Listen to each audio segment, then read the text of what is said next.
굿모닝. 와, 오늘 눈이 제법 왔어요. 오. 근데 해가 내리쬐서 뭐 눈이 막 얼어붙을 것 같진 않은데, 그래도 오늘 시내를 좀 가야 되는데, 오늘 저하고 같이 한번 드라이브를 해보시죠. 오늘은 제가요, 저기 한국 총영사관에 갑니다. 영사관에 왜 가냐고요? 투표하러 갑니다. 대통령 선거 투표하러, 대통령 대선 투표하러. 이쪽 서부 지역에서는 밴쿠버 총영사관하고 그리고 저기 캘거리 쪽에서도 투표를 하는 모양이더라고요. 그렇게 갖고 이제 우편으로 그게 비행기 타고 한국으로 가겠죠. 그래도 이렇게 외국에 나와 있어도 투표를 할 수 있는 방법이 있어서 참 좋습니다.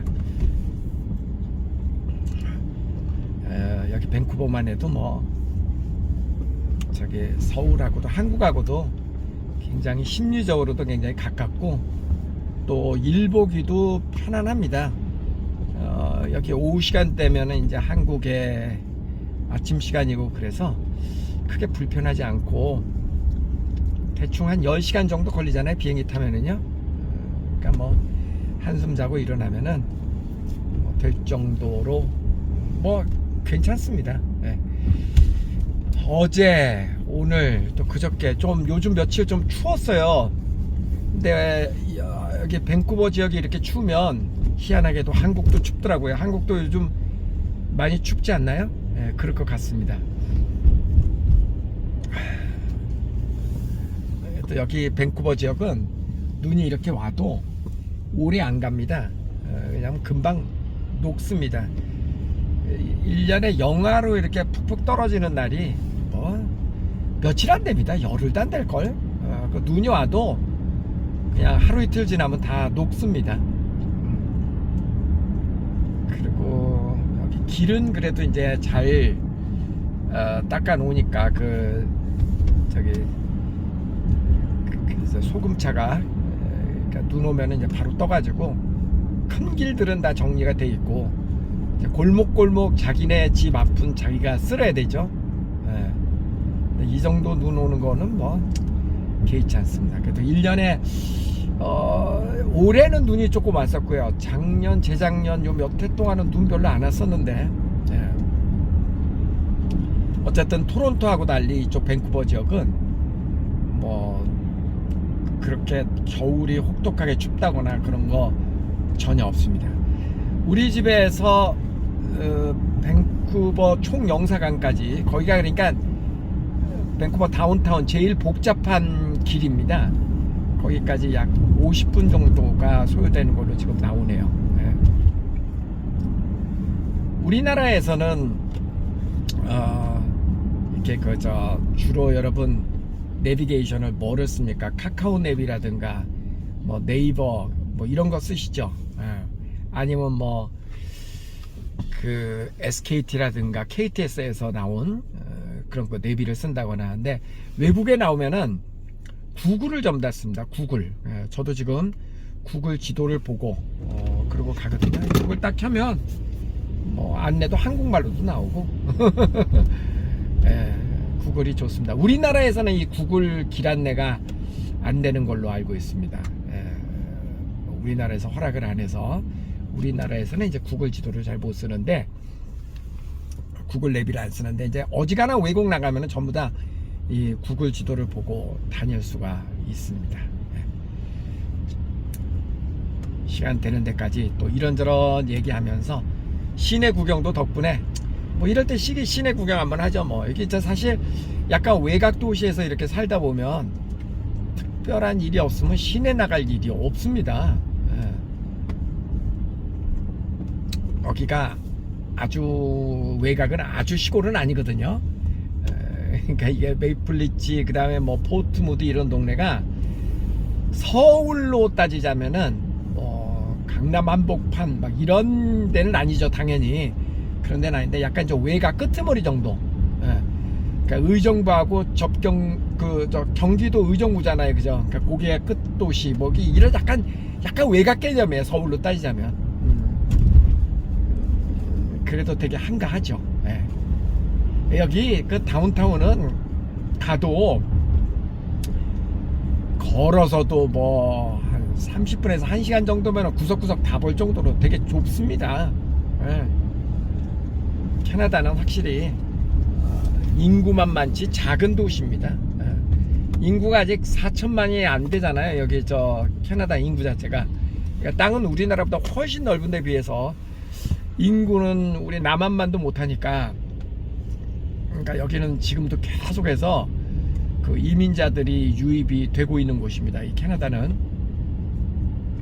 그래서 사람들이 그러더라고요. 캐나다는 부동산 가격이 떨어질 가능성 굉장히 희박한 나라다. 왜냐하면 계속해서 이주민들이 몰려들고 있으니까. 지금도 이렇게 계속 집 짓고 있잖아요. 예. 이게 전부 다 사실 나무로 되는 집입니다, 이거. 예. 여기는 콘크리트로 집을 잘 안 짓잖아요. 예, 저기 아파트 같은 것도 이렇게 그 층과 층 뭐 이런 거는 이제 콘크리트로 되어 있지만 사이사이는 콘크리트로 잘 마감을 안 하더라고요. 그러니까 방음에 많이 취약합니다, 미국 캐나다 집들이. 그리고 미국도 뭐 캐나다도 마찬가지지만 막 고풍스러운 막 담쟁이 넝쿨 있고 막 이런 집들 있잖아요. 그런 집들은 서부에는 그런 집들 없습니다. 전부 다 동부에 가야 이제 그런 집들이 있죠. 그 대학 캠퍼스도 그렇고 이제 학교, 중고등학교 그런 것도 막 이렇게 막 고풍스러운 그런 그 영화에 나오는 그런 학교들 있잖아요. 그런 학교는 서부 쪽에는 거의 없고요. 전부 다 그런 학교들은 동부 쪽에 가야 있습니다. 예. 멋있죠, 동부 쪽의 학교들이. 서부는 아무래도 지진이라는 거에 대한 그 위험성도 있고, 그리고 또 날씨도 덥고 막 이런저런 이유 때문에 여기는 그렇게 그 벽돌로 된 집들은 뭐 별로 없습니다. 거의 다 이제 나무로 집을 짓죠. 예. 성냥각으로 집을 짓는 것 같은 그런 성냥각 확대해 가지고 짓는 것 같아요. 아주 웃깁니다, 이 집 짓는 거 보면. 근데 그렇게 지면은 이제 그 집은 되게 건강하다고 그래요. 숨을 쉬니까. 예. 그리고 뭐 고치기도 되게 쉽습니다. 아주 간단하거든요, 집 구조가. 근데 이제 제일 취약한 게 이제 방음이죠. 방음은 진짜 허접합니다. 예. 아유, 햇볕이 내리쬐면 따뜻하고, 그 다음에 여름에는 따뜻한 걸 넘어서 뜨겁고, 그리고 이제 이렇게 그늘로 들어가면은 춥고, 날씨까지 희한합니다. 네. 제가 지난번 영상에서 그 외국어 습득에 관한 이야기를 좀 드린 적이 있었죠. 그래서 많은 분들이 댓글을 주셨습니다. 독일에 사시는 한 분께서는 그렇게 오래 살았음에도 불구하고 우리 아이들 그 토론대회 나가려고 준비하는 거 보면 걔네들이 나보다 영어 한 기간이 훨씬 짧은데도 불구하고 나보다 훨씬 잘하더라, 그런 이야기도 주셨고, 그리고 어떤 분은 그 오쌤 말씀이 그 외국어 습득은 머리 좋은 거하고는 별로 관련이 없는 것 같다 얘기를 하셨는데, 그래도 머리 좋은 사람들이 외국어도 빨리 배우더라, 뭐 이런 이야기도 주셨고. 네. 여러분, 근데 우리나라가 선교사라든가 텔레비전에 나오는 그 외국 사람들, 근데 한국말 잘하는 사람들, 뭐 발음은 조금 어눌하긴 하지만 그래도 한국말이 굉장히 유창한 사람들이 꽤 있죠, 그죠? 그런 사람들 보면은 아니, 저 사람들에게 한국말을 배우는 거나 우리가 영어를 배우는 거나 뭐 논리는 마찬가지일 텐데, 아니 저 사람들 저렇게 한국말 잘하는 거 보면 우리도 영어를 얼마든지 저렇게 잘할 수 있을 텐데, 나이가 들어도. 그런 생각 충분히 하실 수 있죠.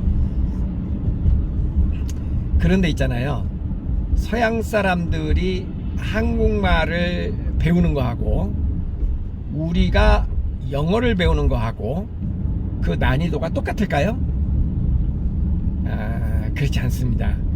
서양 사람들이 한국말을 배우는 게 조금 더 쉽습니다. 예. 기본적으로 외국어를 배운다라는 그런 그 관점에서는 그거나 같은 논리이긴 하지만 서양 사람들이 한국말 배우는 게 조금은 쉽다라는 이야기입니다.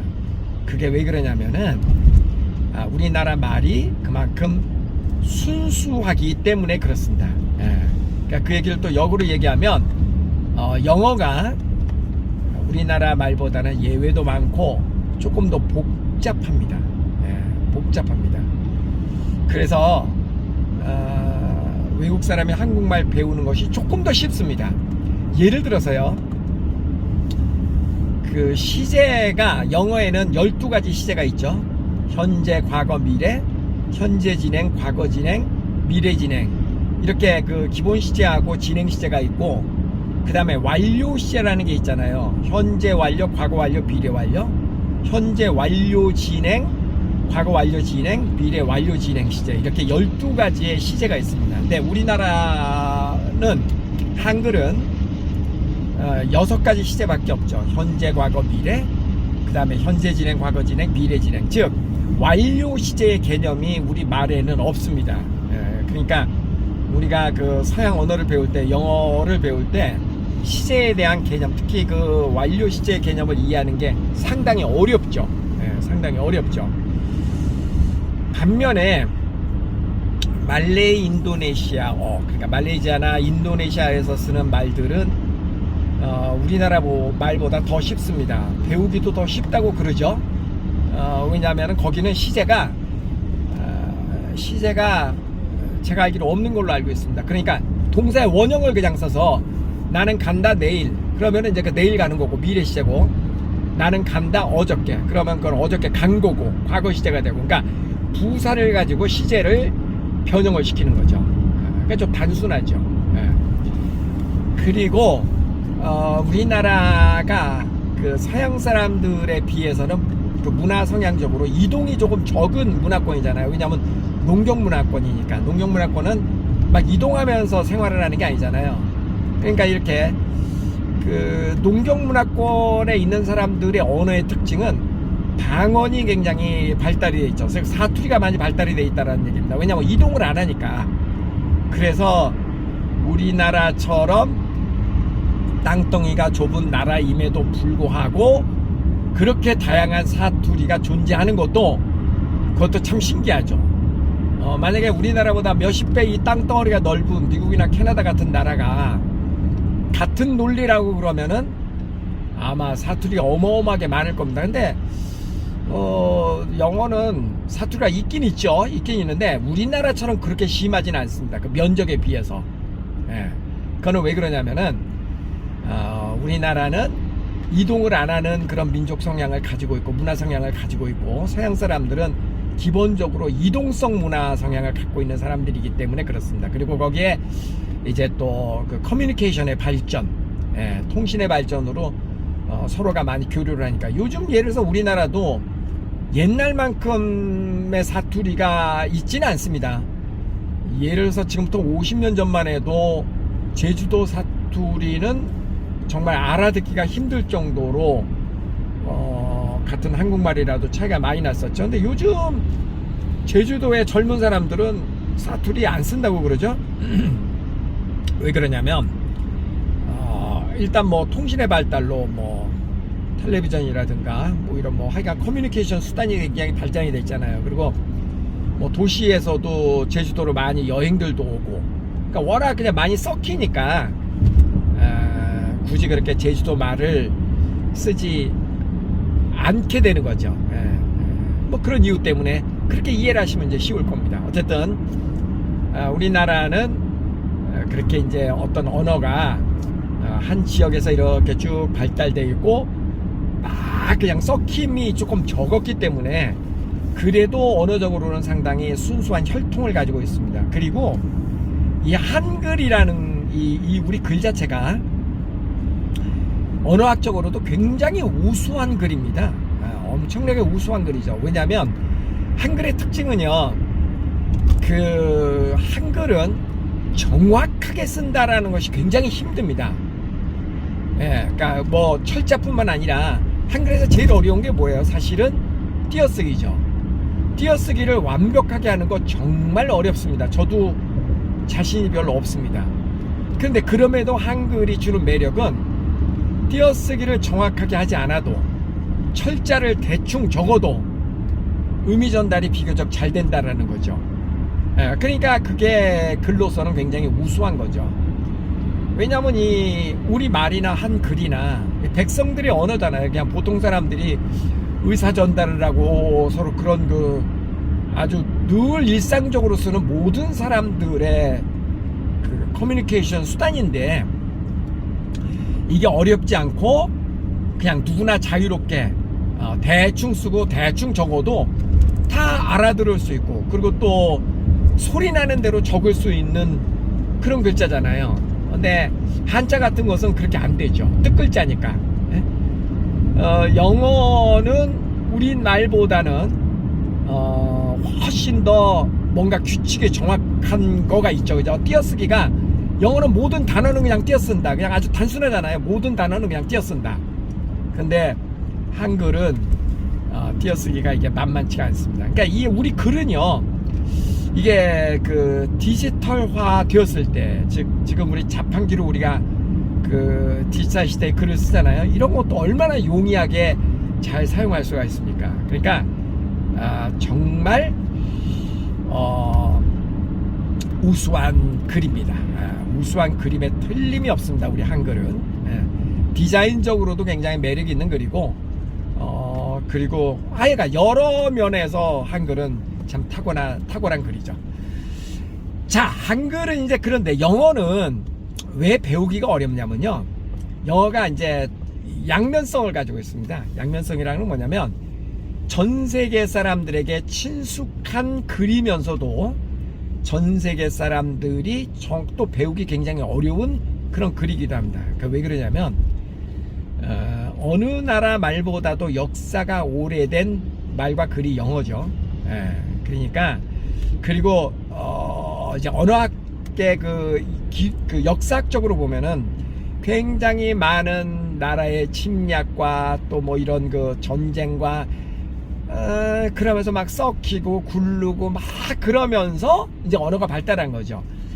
우리도 그 일제강점기 때 우리나라 말이, 그러니까 일본어가 우리나라 말에 들어와서 지금도 우리 말에 고착화된 말들이 굉장히 많이 있죠. 특히 뭐 건설 분야에서 사용하는 뭐 단어라든가 어떤 특수 분야에서 사용하는 단어들은 아직도 일본어를 지금 많이 쓰고 있는 것으로 알고 있고, 또 우리 생활 속에서의 일본어는 지금은 이제 그래도 많이 사라졌죠. 언어 그 순화 운동을 통해서. 그러나 그럼에도 불구하고 36년이라고 하는 그 짧은 일제 강점기를 통해서 우리나라 언어가, 한국말과 한글이 그 일본어의 영향을 많이 받아 있고, 그 잔존하는 것이 아직까지도 그 잔존물이 남아 있죠. 반면에 영어는 굉장히 오랜 세월을 거치면서 전 세계 언어를 들락날락하면서 그런 언어를 포용을 한 그런 기록을 가지고 있습니다. 그러니까 이제 그 문법적으로는요, 어휘 체계적으로는 게르만 어족에 속하죠, 영어가. 그러니까 영어하고 독일어하고는 같은 어군입니다, 그 언어 체계적으로는. 하지만 어휘적으로는 이게 이제 불어하고 같은 계열에 속합니다. 불어하고 영어하고 스페인어, 그 다음에 이탈리아어, 그리고 포르투갈어, 이게 이제 같은 또 그 어족이잖아요. 그래서 어휘적으로는 이렇게 다른 그 프랑스 계열, 그러니까 그렇게 속하지만 언어 그 체계적으로는 이제 독일어 계열, 그렇게 이제 또 다르단 말이에요. 그러니까 이게 왜 그러냐면,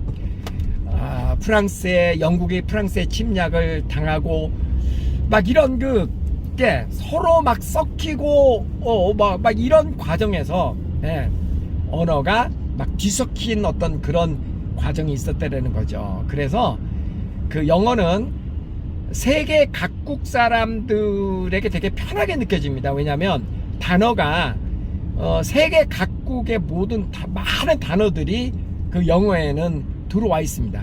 뭐 김치 같은 것도 이제 우리나라 대표적으로 김치 같은 것도 더 이상 그 외래어가 아니고 그냥 영어 사전에도 나와 있는 그냥 단어입니다. 김치. 예. 뭐 그리고 이제 서양 언어는 더욱더 그렇죠.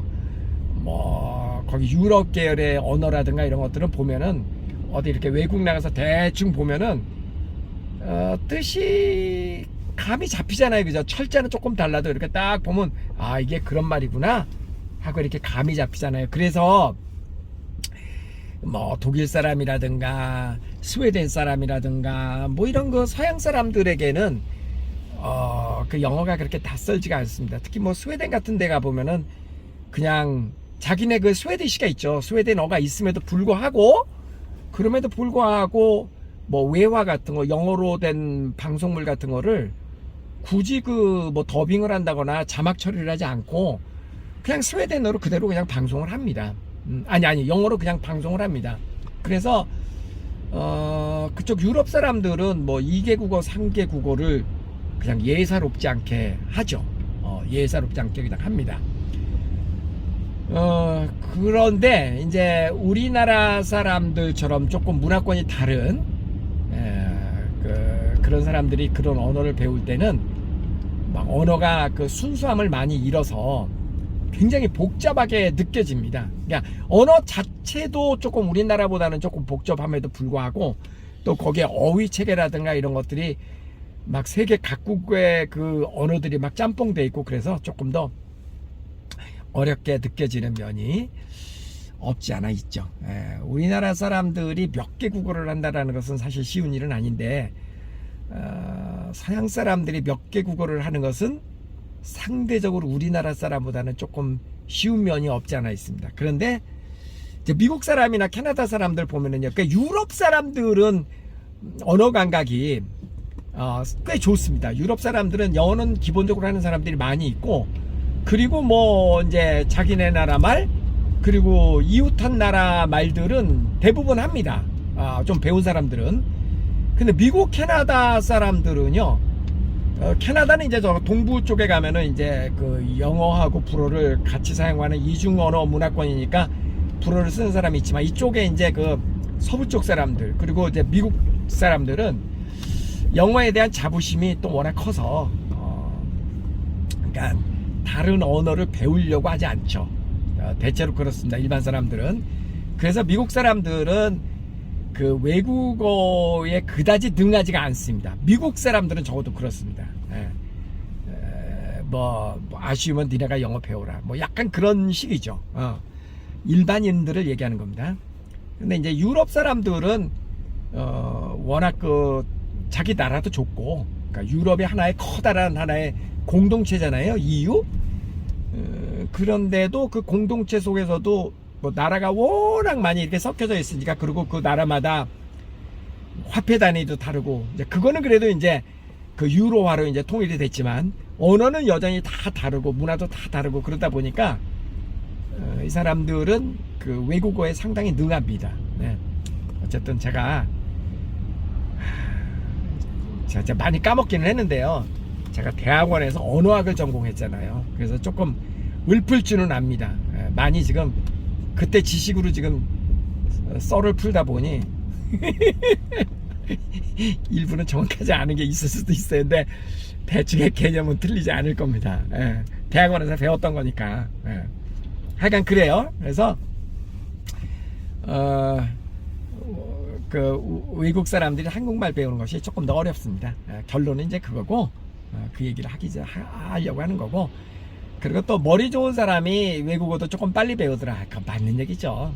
그리고 꼭 머리 좋은 사람이라기보다 언어에 좀 감각이 있는 사람이 있죠. 그런 사람들이 아무래도 언어를 조금 빨리 깨우치는 거는 뭐 그거는 뭐 맞는 얘기죠. 운동 감각이 있는 사람이 뭘 배워도 어떤 운동도 빨리 하는 것처럼 그거는 맞는 얘기인데, 그런데 언어는요, 아무리 언어 감각이 있는 사람도 나이 어린 사람을 능가하기는 불가능해 보입니다. 예.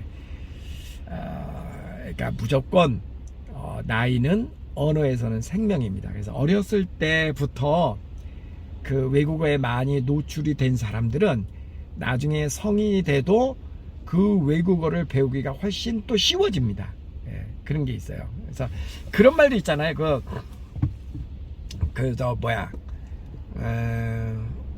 어렸을 때부터 그러니까 그 유명한 음악가가 되려고 그러면 어렸을 때부터 많은 노래와 음감을 이렇게 들으면 음을 구별해낼 수 있는 그런 귀가 발달이 된다고 그러잖아요.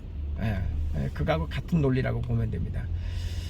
나이에 대한 의존도가 높은 그런 분야가 있죠. 언어가 이제 틀림없이 그런 분야고요. 언어는 나이에 대한 의존도가 굉장히 높은 분야입니다. 그래서 우리 아이가 영어를 좀 잘하기를 또는 뭐 다른 외국어를 잘하기를 바란다 하면은 어렸을 때부터 그런 언어에 내가 우리 아이가 배웠으면 좋겠다는 언어에 많이 노출을 시켜주면 금방 언어 습득을 할 수 있습니다. 근데 이제 나이가 들면은 월등히 어려워집니다. 그 언어 습득하는 것 자체가.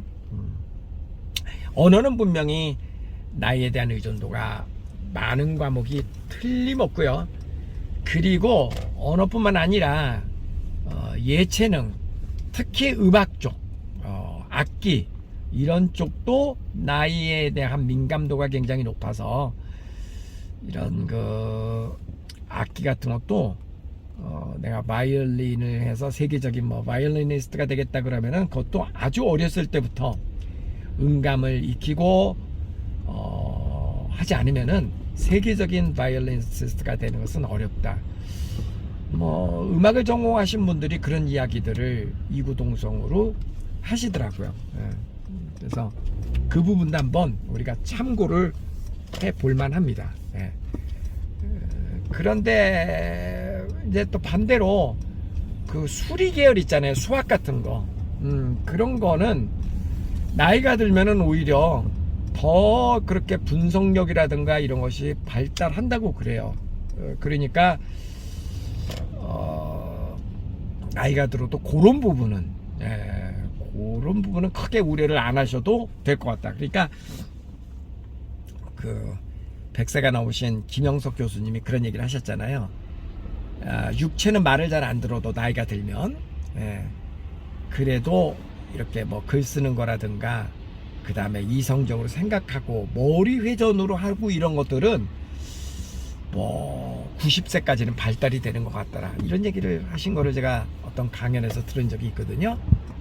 그래서 만약에 이제 우리가 그 아이들의 그 성장을 이렇게 고려를 했을 때는 우선순위로 해둬야 되는 게 언어 그리고 예체능 과목, 요런 쪽은 좀 어렸을 때부터 신경을 써서 조금 이렇게 발달되게 기회를 가져주고, 그 다음에 이제 수학 같은 거는 조금 순서를 이렇게 뒤바뀌어도 그거는 나중에도 복구할 수가 있으니까 그런 건 한번 우리가 작전을 한번 잘 짜볼 수 있지 않을까 하는 생각을 해봅니다. 내비가 저기 큰 길이 막히니까 골목길로 가라고 또 안내를 해주는데요. 이쪽은 이제 그래도 시내하고 비교적 가까운 쪽에 있는 주택가입니다. 여기가 건물 자체는 조금 허름해 보여도 집값은 제가 살고 있는 동네보다 훨씬 비싸지 않을까 싶은데요. 왜냐하면 시내 쪽으로 가까우니까. 여기도 이제 시내 쪽, 그 UBC가 있는 University of British Columbia, 그쪽 서부 쪽에서는 굉장히 유명한 대학교죠. 그쪽이 이쪽 밴쿠버 쪽에서는 이제 부촌인데, 거기는 올드타운이니까 좀 오래된 지역이니까 집들이 이렇게 깔끔하고 그렇지는 않습니다. 그래도 워낙 땅값이 비싸니까. 그래서 이제 밴쿠버 다운타운을 중심으로 해갖고 저쪽 동쪽으로 갈수록 이제 외곽이 되는 거고요. 동쪽으로 계속 가면 토론토니까요.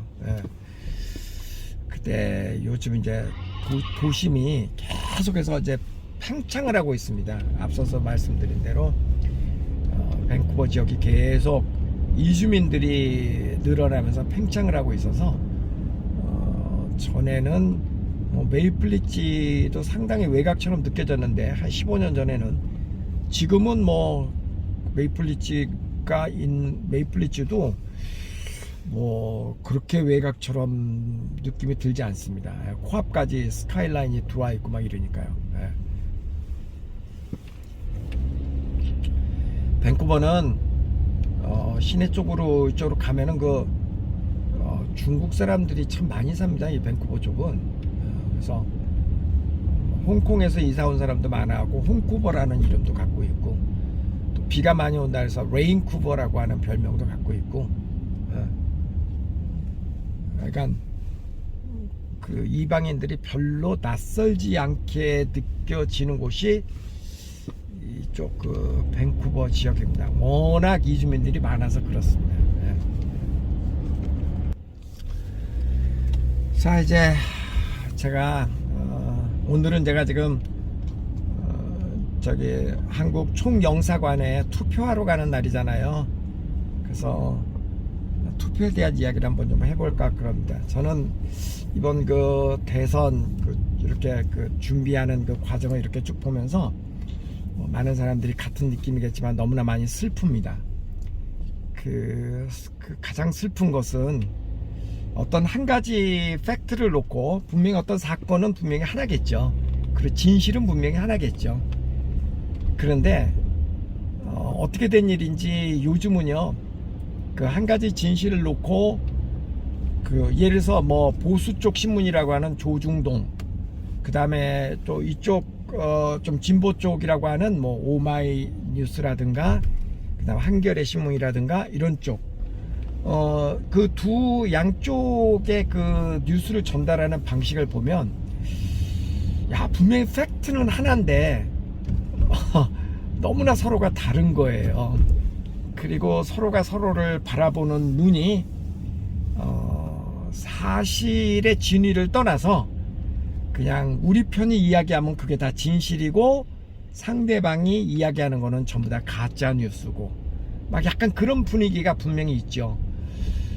그리고 양쪽 후보들이 막 이렇게 연설하고 이런 거 보면 이제는 그런 거를 의식하는 것 같아요. 전에는 이게 거짓말을 하면 안 된다, 이게 털로 나면 나중에 큰일 난다, 약간 이런 것이 있었거든요, 예전에는. 근데 지금은요, 아휴, 뭐 거짓말이고 뭐고, 내가 얘기하면 다 우리 편은 진실이고 다른 편에서 얘기하면 다 가짜라고 그럴 거고, 어차피 그럴 거니까, 그러니까 그냥 이거저거 던지는 듯한 느낌. 근데 이게 우리에게 얼마나 큰 불행이냐면은요,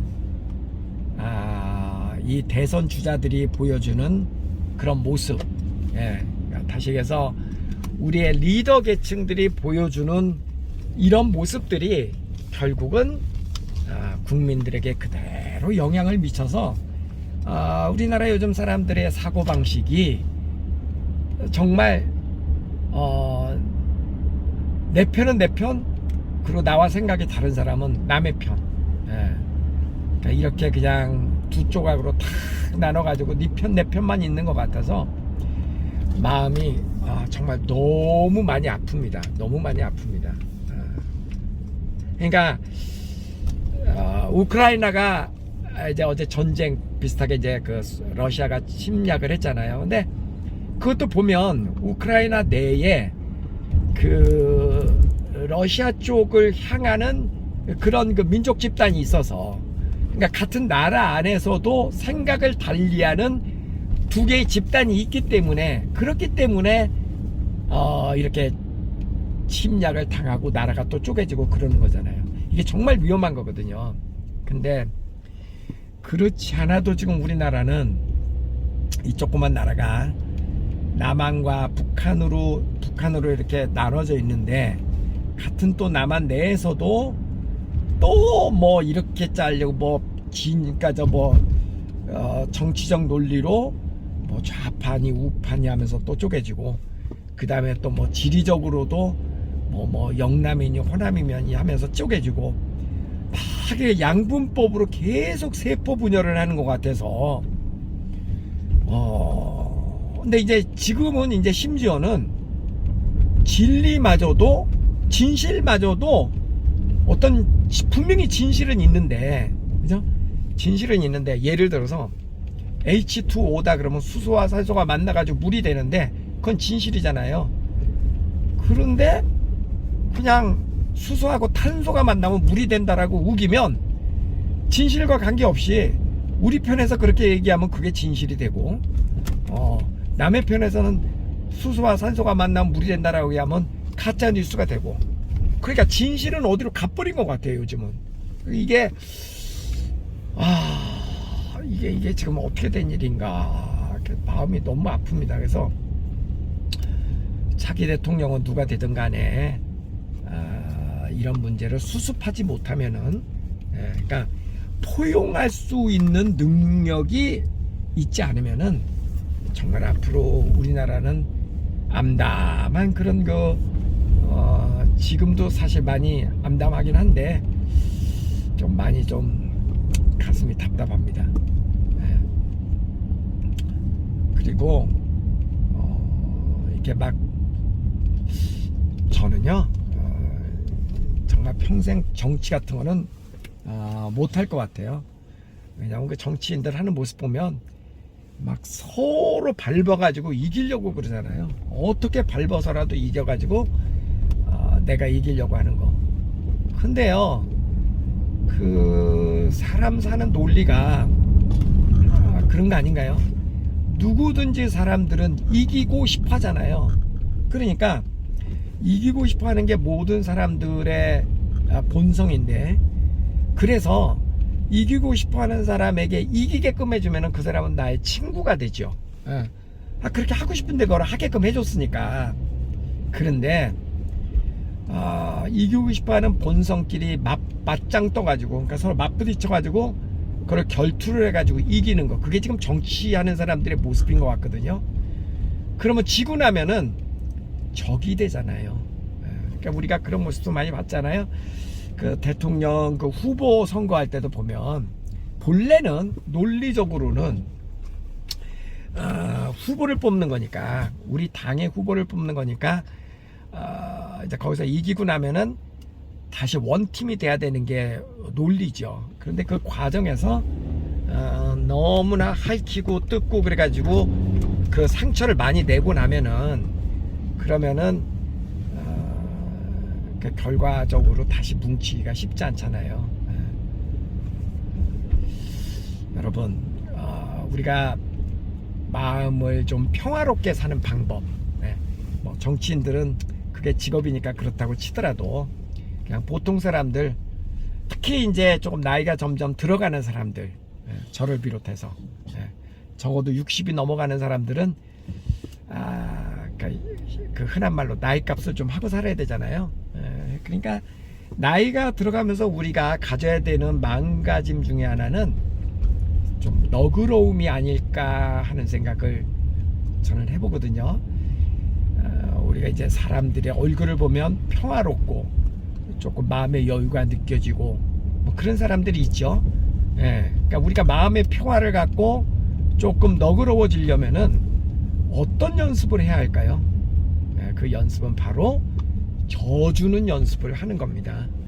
그거는 우리 자식한테도 져주는 연습을 해야 되고, 그리고 주변 많은 사람들한테 져주는 연습을 하는 겁니다. 그러니까 져주는 연습을 한다는 것은, 좀 전에도 얘기했지만 세상에 마음의 평화를 갖는 가장 좋은 방법은 사람과 사람과의 관계에서입니다. 사람과 사람과의 관계에서 모든 사람은 이기고 싶어 하니까 내가 져줌으로써 상대방이 이기는 기쁨을 느끼게 해주는 거죠. 그래, you win, 네가 이겼다. 그러면 상대방은 좋아하죠. 상대방이 좋아하면은 내 편이 되는 거죠. 그러니까 말도 그런 거죠. 말도 상대방이 듣고 싶어 하지 않은 말을 굳이 왜 합니까? 상대방이 듣고 싶지 않은 얘기를 굳이 해가지고 상대방으로 하여금 나에게 불쾌감을 갖게 할 필요가 없다라는 거죠. 그건 미련한 방법이죠. 그러니까 칭찬을 해준다라는 것은 당신은 나보다 훌륭하다. 당신 you win. 너 이겼다. 그런 의미잖아요. 근데 그래서 제가 이제 많은 사람들하고 이렇게 부딪히면서 살면서 모든 사람들에게 다 져주기가 참 쉽지가 않죠. 특히 우리나라처럼 이렇게 경쟁이 심한 경쟁 사회인데, 경쟁 사회에서 다 져주고 산다는 얘기는 나는 루저가 된다는 얘기잖아요. 그죠? 그 절대 쉬운 얘기가 아닙니다. 그러니까 너무나 많은 사람 만나시지 말고, 너무나 많은 사람 만나면 기빨리잖아. 기빨려. 흔한 얘기로. 그러니까 내가 지치잖아요. 그죠? 그러니까 기 관리를 좀 잘 하시고, 그리고요,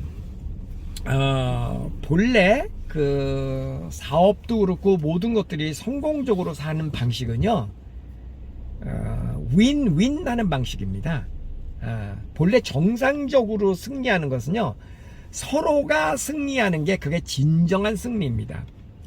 뭐 권투시합 같은 경우는 한 사람이 쓰러져야만 내가 승리하는 거가 되죠. 그런 방식도 있기는 있어요. 그러나 많은 경우는요, 그렇지 않습니다. 많은 경우에 있어서 진정한 승자는 서로가 승리하는 승자입니다. 예를 들어서 우리 어떤 음식점을 갔잖아요. 그럼 나는 돈을 내죠. 그런데 돈을 내고도 그 돈이 하나도 아깝지 않은 경우가 있죠. 내가 지불한 돈에 비해서 음식 맛이 너무 좋고 내가 먹고 났을 때 기분이 너무너무 좋다. 그랬을 때는 우리가 흔히 그런 얘기 하잖아요. 사장님, 돈이 하나도 안 아까워요. 너무너무 맛있게 잘 먹었어요. 이런 얘기 하잖아요. 근데 그게 어디 꼭 음식점 뿐만입니까? 우리가 옷을 살 때도 와, 돈을 얼마를 지불했던 간에 와, 이게 돈이 하나도 안 아깝다. 그런 느낌이 들 때가 있잖아요. 그죠? 그러니까 서로가 윈윈 할 수 있다 그러면은 굳이 져주지 않아도요. 서로가 이겨도 나도 이기고 상대방도 이기고 하는 방법들이 얼마든지 있다고요. 그게 진정한 승자가 되는 방법입니다. 많은 경우에는 내가 져줘야만 상대방이 이기는 경우도 있지만 또 그렇지 않은 경우들도 의외로 많이 있습니다. 내가 해서 굉장히 어디 몸이 아프고 그런데 병원을 갔을 때 공짜는 아니죠. 돈을 내죠. 수술비도 내고 돈을 내죠. 근데 그럼에도 불구하고 돈을 냈어도 내가 아픈 것이 다 해결이 되고 나면은 의사 선생님한테 너무너무 고맙다고 100번 절을 하고 그러지 않습니까? 그러면은 그 의사 선생님은 돈을 벌면서도 좋은 일을 하면서 돈을 버는 거죠. 서로가 윈윈 하는 거죠. 예, 그게 좋은 방법이라는 거죠. 직업적으로는. 그래서 여러분, 그 인간관계도 그렇고 어떤 그 일도 그렇고 꼭 어떤 한 사람의 이득을 취하고 나는 그 사람의 이득을 위해서 희생양이 된다. 그거는 옳은 생각은 아닙니다. 절대 그 옳은 생각은 아닙니다. 그게 여러분이 내가 만약에 어떤 직장을 다닌다. 그럼 내가 사장을 위해서 일하는 것처럼 보이지만 꼭 그런 건 아닙니다. 내가 월급을 500만 원을 받는데 실제로 내가 1000만 원의 일을 하고 있다 그러면 그 사장은 나를 해고시킬 이유가 없죠. 왜? 그 사람은 나한테 500만 원 주지만 자기는 1000만 원을 버니까. 그럼 그 사람한테 나는 항상 당당할 수 있죠. 고개 숙여야 될 이유가 없죠. 근데 그 사람이 나에게 내가 원하는 대접을 안 해준다? 근데 나는 1000만 원을 받을 수 있는 곳이 있다? 그럼 가면 되죠. 아주 단순하게 그냥 가면 됩니다. 하나도 그게 이렇게 복잡한 게 아니거든요.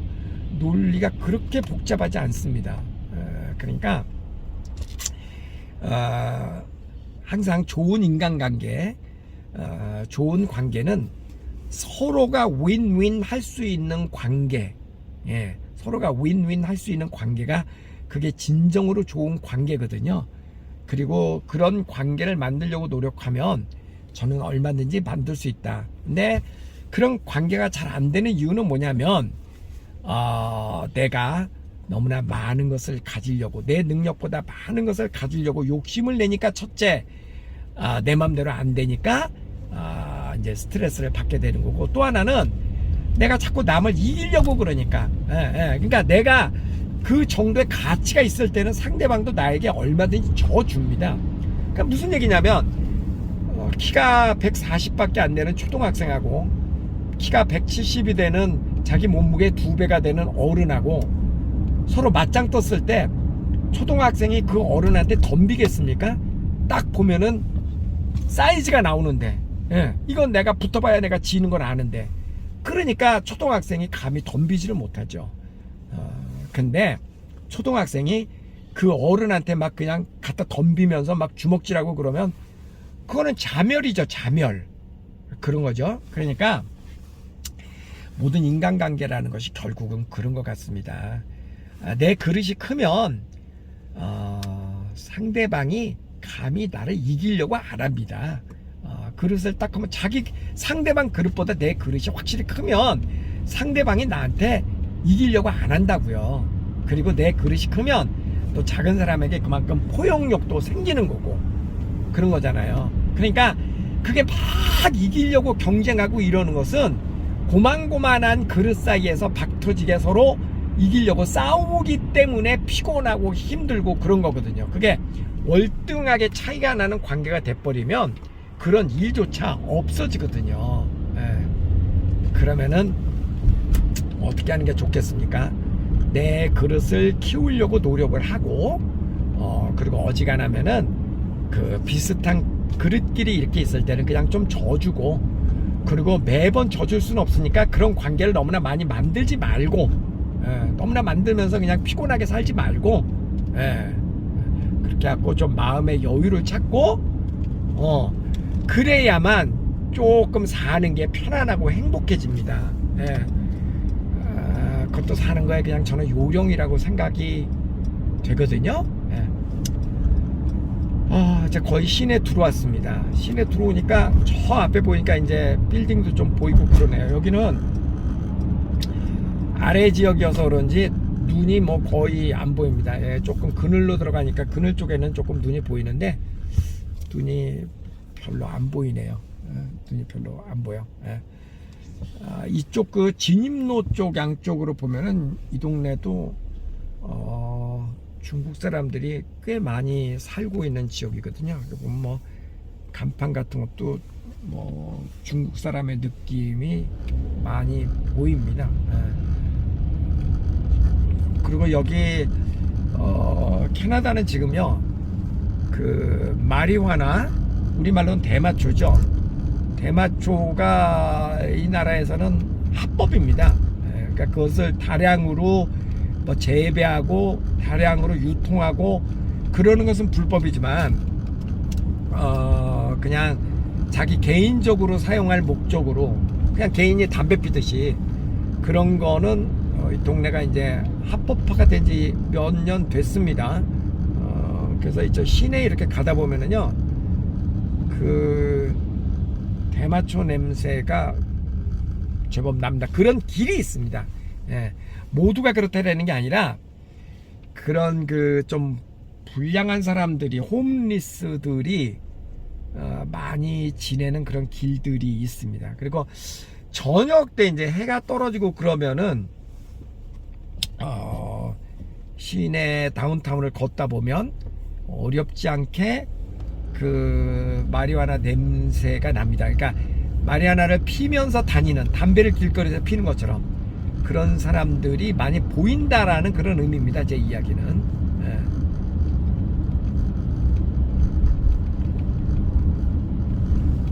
저 앞에가 이제 시내입니다. 한국 총영사관은요 캐나다 대사관은 토론토 쪽에 있고요. 여기는 이제 영사관이 있는데 영사관은 그 빌딩 안에 있습니다. 제일 한복판, 제일 복잡한 길거리. 여기가 이제 그 마약하는 사람들의 거리인데 저 길거리 보이시죠? 홈리스들. 이런 데를 이렇게 길이 여러 가지가 있는데 저 보이시죠? 이쪽에 그런 사람들이 많이 기거를 하고 있습니다. 또 밴쿠버는 또 날씨가 또 좀 뭐 따뜻하다 보니까 이쪽 오른쪽으로 쭉 보십시오. 왼쪽으로 쭉 보면 전부 다 아유 난장판이야 난장판.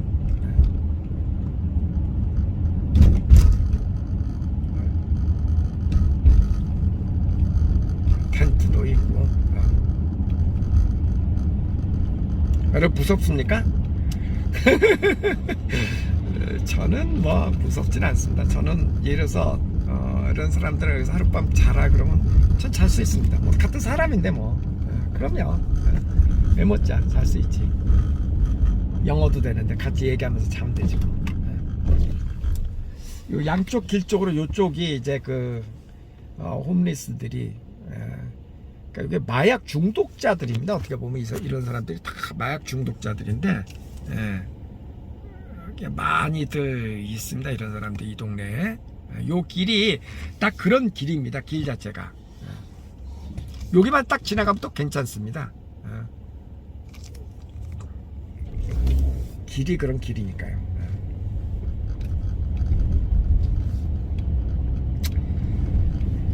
에휴, 이 사람인들 뭐 이루고 싶어서 이렇게 됐겠어요, 그죠?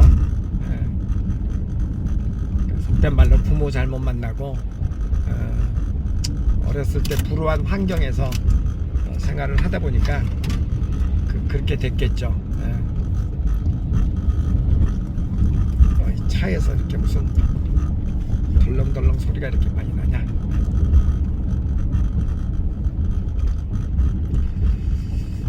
자, 이제 점점 시내로 들어서고 있습니다.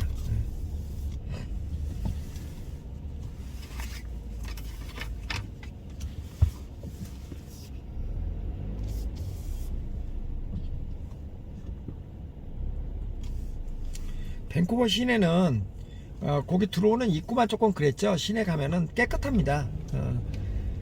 어느 대도시보다도 밴쿠버 시내는 되게 깨끗한 도시입니다. 그리고 이제 바로 옆이 바다잖아요. 그래서 공기순환이 되게 잘 돼서 공기가 굉장히 좋습니다. 그리고 비도 많이 오는 곳이라서 길에 먼지가 거의 없습니다. 굉장히 깨끗합니다.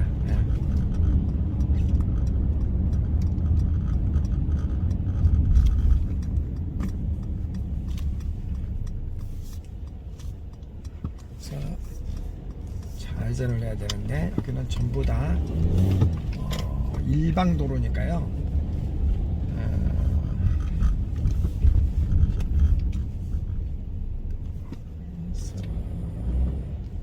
여기 시내 나오면 주차하는데 굉장히 신경을 많이 써야지 됩니다. 왜냐하면 미터 파킹 그 미터가 있는데 그런데 하지 말아야 되는 뭐 조건들 뭐 몇 시부터 몇 시까지는 하지 말아라, 주차하지 말아라, 뭐 이런 조건들이 굉장히 많습니다. 그래서 그런 거를 자세히 읽어보지 않으면은 나는 제대로 주차를 시켰는데도 딱지를 띄었다 이러는 경우가 많이 있거든요.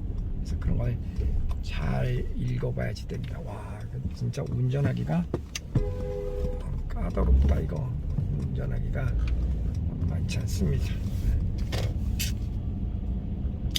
그리고 여기도 원웨이가 꽤 많이 있습니다.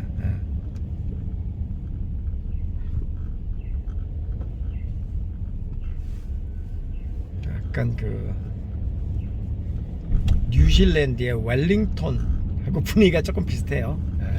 시내 분위기가 좀 그렇습니다.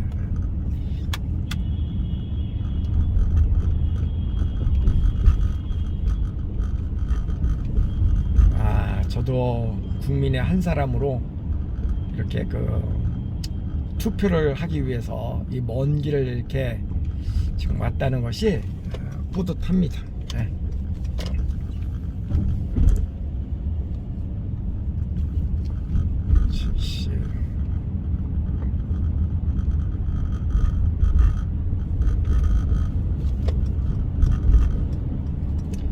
거의 다 와가는 것 같긴 한데요.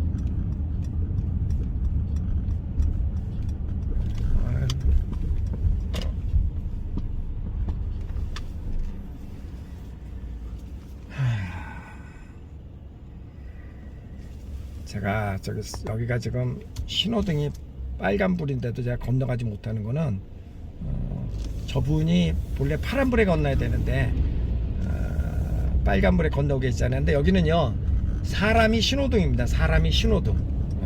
그러니까 신호등이 우선하는 게 아니라 사람이 우선하는 거기 때문에 사람이 안전하게끔 사람 무시하면 큰일 납니다. 원웨이가 워낙 많네요 지금. 저도 오랜만에 여기 시내 오니까 길이 익숙하지 않아서 약간 어리둥절합니다.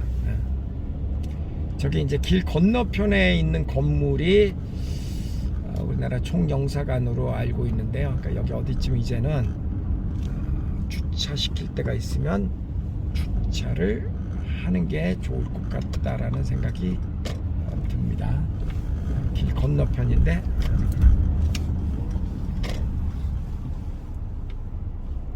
사람들이 어떻게 주차를 하나도 안 시켰지? 아침 7시부터 저녁 7시까지는 주차를 하지 말라고 여기 지금 써 있거든요. 그러니까 이런 걸 잘 봐야 된다라는 얘기입니다. 주차 금지잖아요. 그러니까 여기 지금 파킹이 다 주차를 시키게끔 이렇게 미터 파킹이 되어 있음에도 불구하고 저런 걸 잘 읽지 못하면은 주차 돈을 내고도 또 주차 딱지를 끊는 그런 일들이 많이 생깁니다. 잘 읽어봐야지 됩니다. 시내에 왔으니까 이제 어차피 좀 길을 헤맬 생각을 해야지 되겠습니다. 어딘가에다가 이제 주차를 좀 시켜놓고 조금 걸어가도 될 것 같아요. 이런 데다가 주차를 시키고.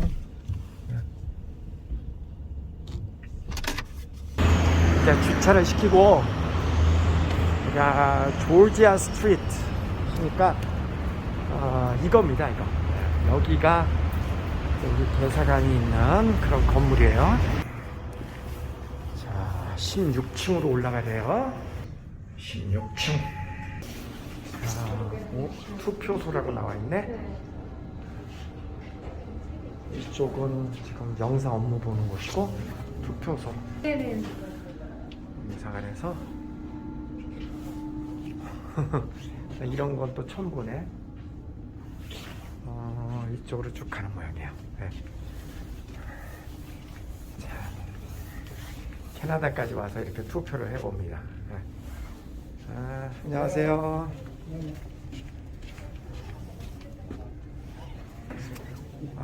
이렇게 생겼습니다. 어르신들이 이렇게 창관인으로 많이 보고 계십니다. 네. 카메라는 이제 보관해야 된대요. 네.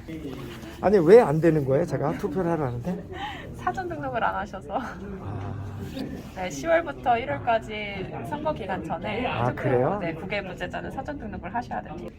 나는 그냥 이거 신분증 갖고 오면은 되는 줄 알았더니 한국은 그렇게 하면 되던데 여기는 미리 사전에 등록을 해야지 된대요. 근데 10월 달에 나는 한국에 있었는데 그래서 투표를 못하고 갑니다. 어떻게 하지? 마음은 투표를 했는데 참 사전에 등록을 하는 게 있구나. 우리나라 대사관은 이렇게 생겼습니다. 여권도 받고 우리나라 대사관이 이렇게 생겼어요. 한국 대사관입니다. 참. 오늘도 오성식 다 왔습니다. 역시 전 뭐 늘상 있는 일이기 때문에 하나도 놀랍지 않습니다. 하나도 놀랍지 않습니다. 그게 사전 등록을 해야 되는 거구나. 전 1월 달에 왔으니까 10월 달에 사전 등록하는 거 그랬습니다. 투표는 못했지만 마음으로는 투표를 했으니까. 네. 저는 이럴 때 어떻게 생각하죠? 이렇게 생각하지 않습니다. 덕분에 시내 구경했잖아, 바람 쐈잖아, 그렇게 생각을 합니다. 항상 좋은 쪽으로 생각하면 어떤 일이 있어도 손해보는 일이 없더라고요. 그냥 좋은 쪽으로 생각을 합니다. 오늘 투표하느라고 여러분 저 시내 구경 같이 했잖아요. 그죠? 자, 가위바위보, 가위바위보, 가위바위보, 가위바위보, 가위바위보, 가위바위보. 안녕히 계세요. 이제 거의 집에 다 왔습니다. 눈이 다 녹았어요. 이 그늘진 곳에만 조금 남아있고